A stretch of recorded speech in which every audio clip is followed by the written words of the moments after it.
Welcome to citizens pulse. నేను మీ రాజేష్.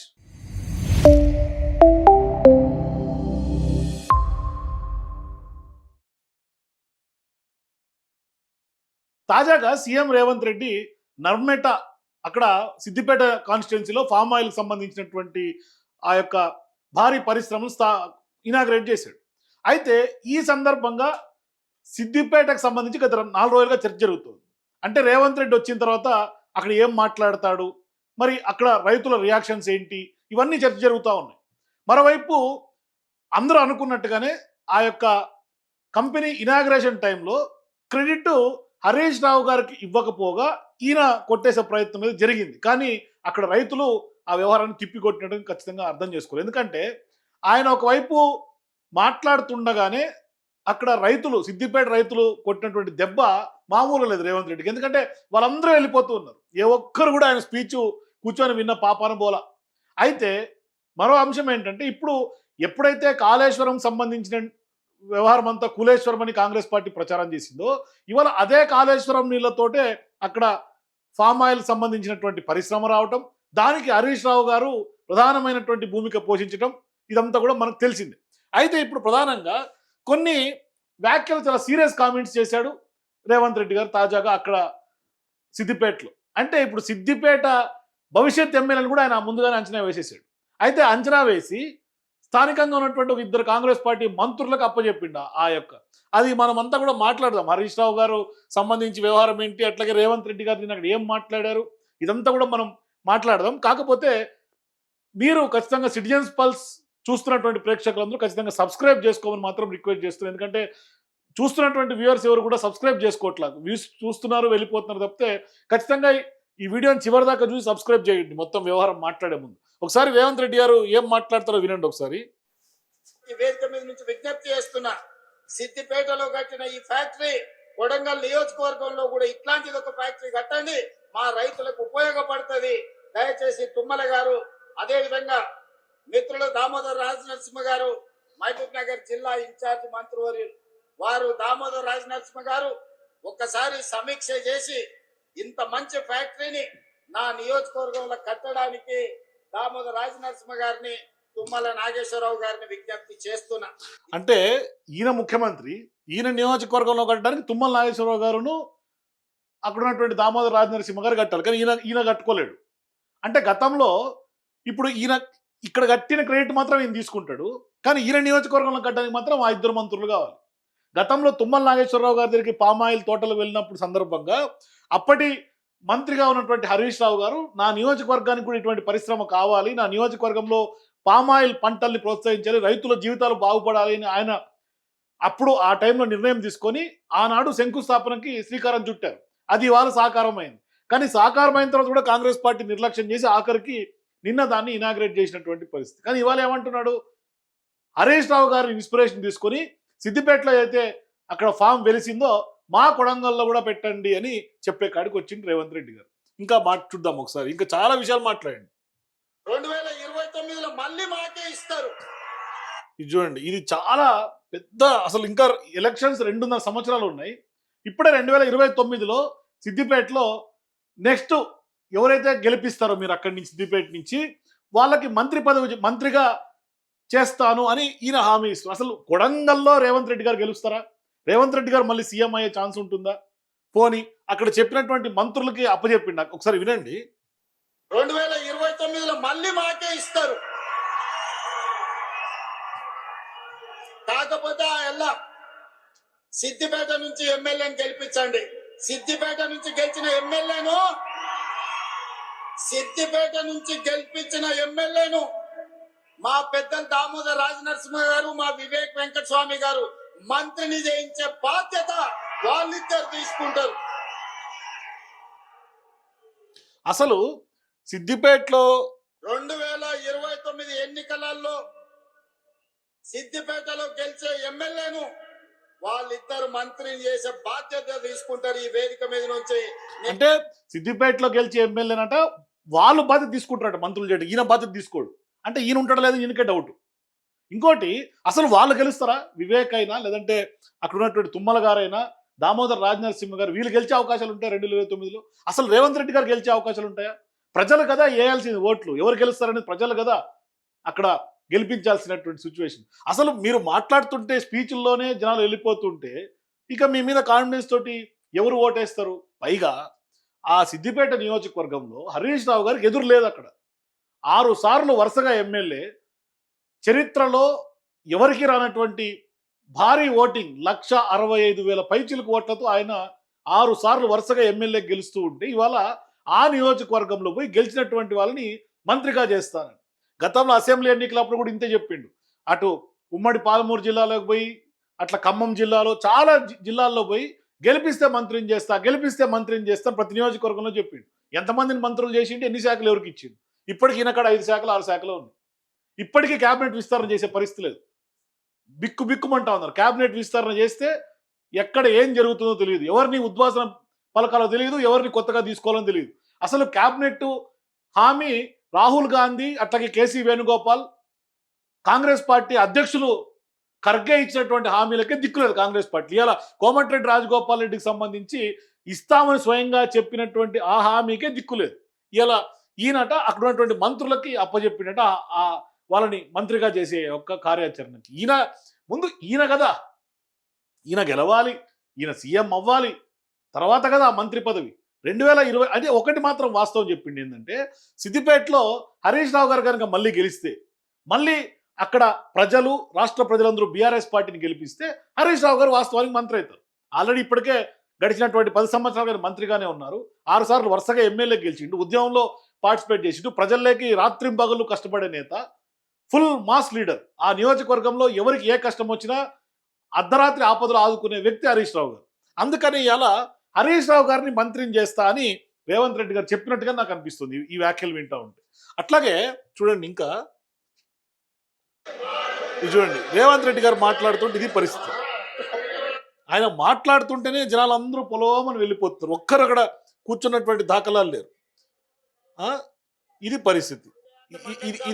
ఇది highlight comedy. కుల వృత్తుల గురించి గతంలో రేవంత్ రెడ్డి గారు ఏమన్నారు?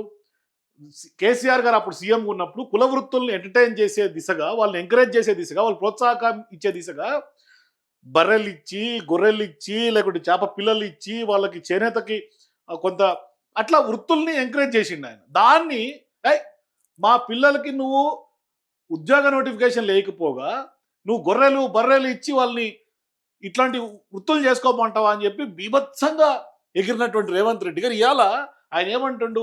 మా కులపోళ్ళు, మా చుట్టం, మా రెడ్లలో కానీ ఖమ్మోల్లో కానీ ఇలా మంగళ పనులు చేసుకుంటా ఉన్నారు, కుల వృత్తులకు ఎవరు జంకట్లేదు, నామోషి పడట్లేదు అని. మరి ఇప్పుడు కుల వృత్తుల్ని ఎంకరేజ్ చేసినట్టు కదా. మళ్ళీ బీటెక్ చదివినోడంట ఇంటికి వస్తుండట, అంటే బీటెక్ చదవద్దని చెప్పిండు, ఐటీఐ చేసుకొని కుల వృత్తుల్ని ఎంకరేజ్ చేసేటట్టుగా ఆయన మాట్లాడాడు.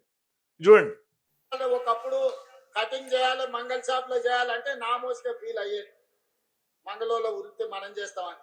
ఇవాళ జూబ్లీస్ బంజార్లో చూస్తే పెద్ద పెద్ద రెడ్లు, పెద్ద పెద్ద కమ్మోళ్ళు, తుమ్మల నాగేశ్వరరావు గారి చుట్టాలు, మా చుట్టాలు అందరు కూడా బ్యూటీ పార్లర్లు పెట్టుకొని పెద్ద పెద్ద మంగళ షాపులు నడుపుతున్నారు. ఇవాళ ఒకప్పుడు బ్యూటీ పార్లర్లు వేరు, మంగళ షాపులు వేరు. నువ్వు మేనేజ్మెంట్స్ హైఫై సలూన్లు పెట్టి మేనేజ్ చేసినంత మాత్రాన వాళ్ళు మంగళ పనులు చేస్తున్నారు కాదు. పోనీ మంగళ పనులు చేస్తే కూడా అదేం పెద్ద నామోషి కాదు వాస్తవానికి. ఇలా అదొక బిజినెస్ మాడ్యూల్ అయిపోయింది. ఇలా హైఫై కమర్షియల్గా పెద్ద పెద్ద ఫ్రాంచైజీలు వచ్చినాయి, గ్రీన్ ట్రెండ్స్ అని, న్యాచురల్స్ అని, ఇట్లా డిఫరెంట్ పెద్ద పెద్దవి, జావీద్ హబీబ్ లాంటి పెద్ద పెద్ద ఫ్రాంచైజీలు వచ్చినాయి. దాంట్లో ఇన్వెస్ట్మెంట్ కింద భాగంగా చూస్తున్నారు.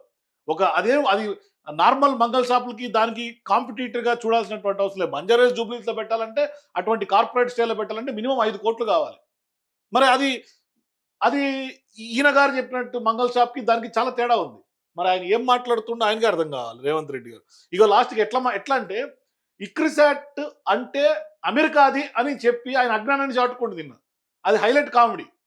ఎందుకంటే ఇక్రిసాట్ ఎప్పుడు పుట్టిందో అనేది కూడా తెలియక, అసలు ఇగ్రిసాట్ అంటే ఏంటో తెలియక, ఇంటర్నేషనల్ క్రాప్స్ రీసెర్చ్కి సంబంధించినటువంటి ఆర్గనైజేషన్ పట్టుకొని ఇవాళ జాతీయ స్థాయిలో ఇక్రిసాట్ ఎన్నో విజయాలు సొంతం చేసుకుని దాన్ని పట్టుకుపోయి అమెరికాకి ముడిపెట్టించేయండి.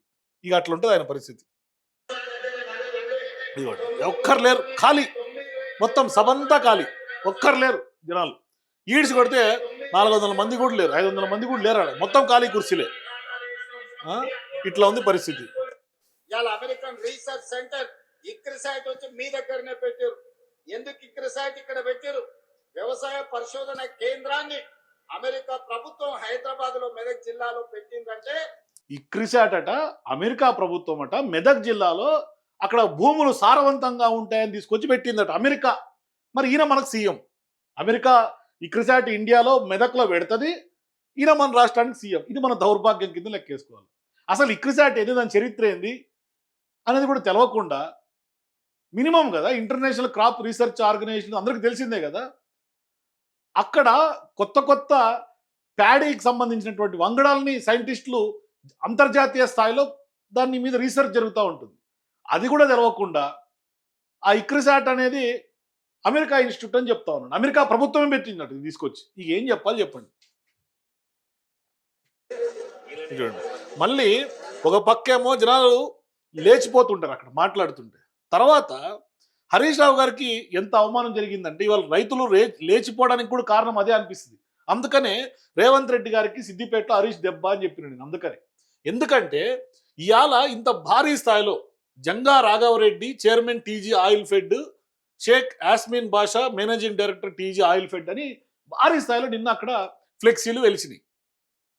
ఆ ఫ్లెక్సీలలో ఎక్కడ కూడా స్థానికంగా ఎమ్మెల్యేగా ఉన్నటువంటి హరీష్ రావు గారు ఫోటో లేదు తెలుసా.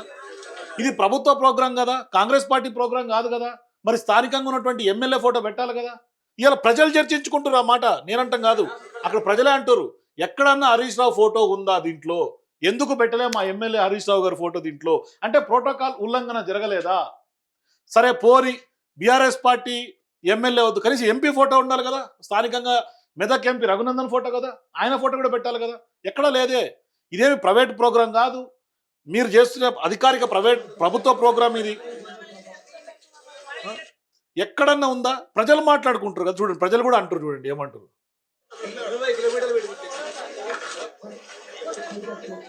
ఆ పరిశ్రమకి 20 కిలోమీటర్లు పెట్టిరట ఈ ఫ్లెక్సీలు, ఇటువంటి ఫ్లెక్సీలు.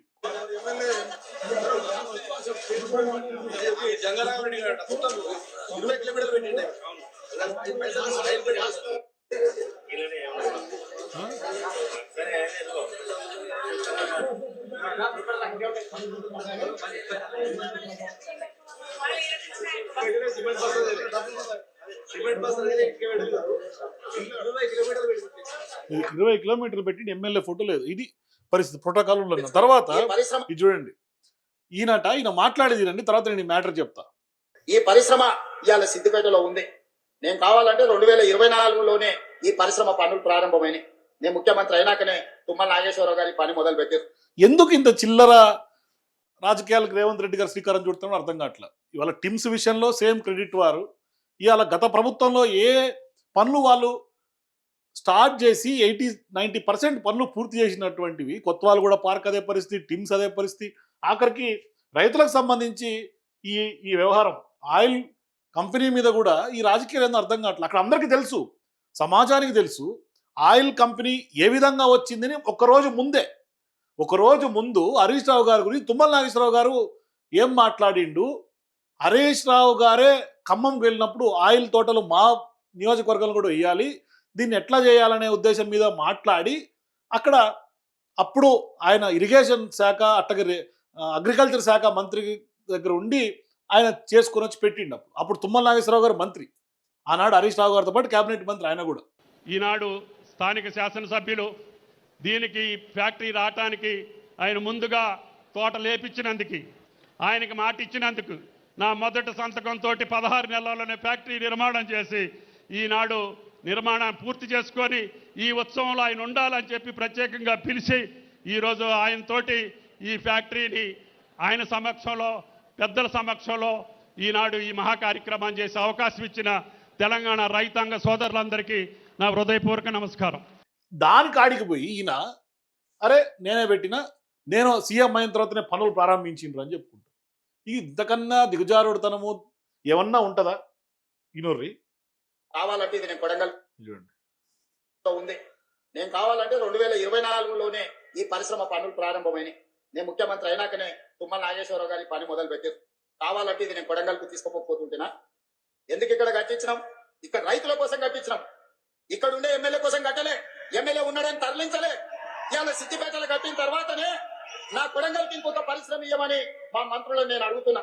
పిచ్చుకుంది ఈ పరిశ్రమ. ఎంత దిగజారుడు రాజకీయం చెప్పండి. నేను ఎమ్మెల్యే కోసం కట్టాలా, రైతుల కోసం అంటే ఇప్పుడు సిద్దిపేట రైతులందరినీ ఆయన మొత్తం ఎన్కాష్ చేసుకుని సిద్దిపేట భారీగా ఓట్ బ్యాంక్ సంపాదించుకొని ఇలా కాంగ్రెస్ పార్టీ గెలుస్తున్న భ్రమలో బతుకుతుండ్రు రేవంత్ రెడ్డి గారు. దాన్ని కూడా రైతుల దగ్గర రైతులకు తెలుసు వాస్తవాలు ఏందనేది. ఇవాళ ఎమ్మెల్యే ఫోటోని ఫ్లెక్సీలో తీసేస్తేనో లేదు నేను వచ్చి కట్టినా అంటే జనాలు ఎవరు నమ్మరు.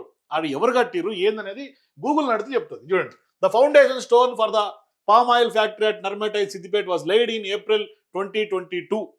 2022లో శంకుస్థాపన హరీష్ రావు గారు ఉన్నప్పుడు చేస్తే అప్పుడు ఫైనాన్స్ మినిస్టర్ హరీష్ రావు గారు 2022లో ఫౌండేషన్ వేసిండు. The factory was completed in approximately 18 months, అంటే 18 నెలల్లోనే ఆ యొక్క పూర్తయిపోయింది. అంటే 2022లో ఫౌండేషన్ వేస్తే 18 నెలల్లో పూర్తి అయిపోయింది ఆ యొక్క ఫార్మ్ కంపెనీ. అయితే the factory built by Telangana oil fed at cost of 300 crore ఈ schedule to be inaugurated by chief minister Revanth Reddy on March 22, 2026. ఇది పరిస్థితి. అంటే ఈయన కేవలం ఓపెనింగ్కి పోయింది అంతే. ఓపెనింగ్కి పోయి మొత్తం నేనే కట్టినా నేనే చేసినా, అవసరం అనుకుంటే నేను కొడంగల్కి కూడా తరలించుకోబోతుంటే కదా అంటాడు. అయితే ఇప్పుడు ఈయన కొడంగల్లో కట్టుకోవడానికి మంత్రులు అడుక్కుంటుండు మళ్ళీ. ఇప్పుడు అంటే హరీష్ రావు గారిని కాదని అక్కడ ఉన్నటువంటి వాళ్ళ రైతుల ఓట్లన్నీ ఈయన వేసేయాలి. ఈయన నెక్స్ట్ మళ్ళీ 2029లో సీఎంగా అయిపోవాలి. అంటే అసలు ఇంకా 2.5 సంవత్సరాల పాలన ఉంది, ఇంకా 2.5 సంవత్సరాలు ముగిసింది. ఇప్పటికే రైతులకు గోసపడతా ఉంది ప్రభుత్వం. అదే వేదిక నుంచి ఇవాళ రైతులకి యూరియాకు సంబంధించి చేతులు ఎత్తేసిండు, ధాన్యం కొనుగోలు మీద చేతులు ఎత్తేసిండు, అట్లాగే 500 రూపాయల బోనస్ మీద చేతులు ఎత్తేసిండు. ఇప్పుడు ఆఖరికి ఎన్ని ఎకరాలన్నా ఉండండి రైతు సంబంధించినటువంటి రైతు భరోసా గురించి రైతులకు సంబంధించి ఆయన ఏం మాట్లాడిండు, 45 రోజుల్లో రైతు భరోసా కంప్లీట్ చేస్తాడు. ఆఖరికి ఇలా వేసింది ఏంది, 1 ఎకరం ఉన్న వాళ్ళకి మాత్రమే రైతు భరోసా వేసిండు. అంటే ఇక మిగతా వాళ్ళకి ఎవరికి వేసే పరిస్థితి లేదు. ఒకవేళ వేసినా కూడా గతంలో లాగా 3 ఎకరాల వరకు స్లాబ్ పెట్టుకొని 3 ఎకరాలు క్లోజ్ చేసి పడేస్తాడు. ఎందరికి పడిందో ఎందరికి పడలేదో గందరగోళమైనటువంటి పరిస్థితి సృష్టించే అవకాశం ఉంటుంది. అంటే ఎక్కడో వారు జరిగితేనట యూరియా రాదట, ఆ యూరియాకు సంబంధించి చేతులు లేపేసిండు. మరి ఇప్పుడు గతంలో యూరియా కొరత, ఎరువుల కొరత అప్పుడు ఎట్లా వచ్చింది, అప్పుడు ఎందుకు ప్రభుత్వం దాని మీద సన్నద్ధగా లేదు, ఇది తెలియదు. ఏ దాని మీద ఫ్యూచర్ ప్లాన్ ఉండదు. కానీ 2029లో సీఎం అయిపోవాలి, సిద్దిపేటలో గెలిచినటువంటి వాళ్ళని మంత్రులు చేసేయాలి. ఇది ఆయన కార్యాచరణ. కాబట్టి ఈ యొక్క రైతులకు సంబంధించి నిర్మించినటువంటి హరీష్ రావు గారు ఇనిషియేట్ తీసుకొని నిర్మించినటువంటి ఈ యొక్క పామాయిల్ ఫామ్ను కూడా రేవంత్ రెడ్డి గారు ఖాతాలో వేసుకునే ప్రయత్నం చేస్తూ ఉన్నాడు. కానీ అక్కడ రైతులు అయితే మాత్రం తిప్పికొట్టినటువంటి దాఖలాలు ఉన్నాయి. సో మీరు కూడా ఈ యొక్క ఫామ్ ఆయిల్ సంబంధించినటువంటి ఆ యొక్క ఫామ్ అక్కడ నిర్మించినటువంటి నేపథ్యంలో ఎవరిది పై చేయి, అంటే ఎవరి ఇనిషియేట్ తోటి నిజంగానే రేవంత్ రెడ్డి గారు ఆయన చెప్పినట్టు ఆయన వచ్చి కట్టుకుండా, లేదు అంటే స్థానికంగా ఉన్నటువంటి ఎమ్మెల్యే మాజీ మంత్రి హరీష్ రావు గారి ప్రోత్సాహంతో అక్కడ నిర్మించింది. మీరు కూడా మీ కింద కామెంట్స్ చెప్పండి. For more videos please watch citizens pulse.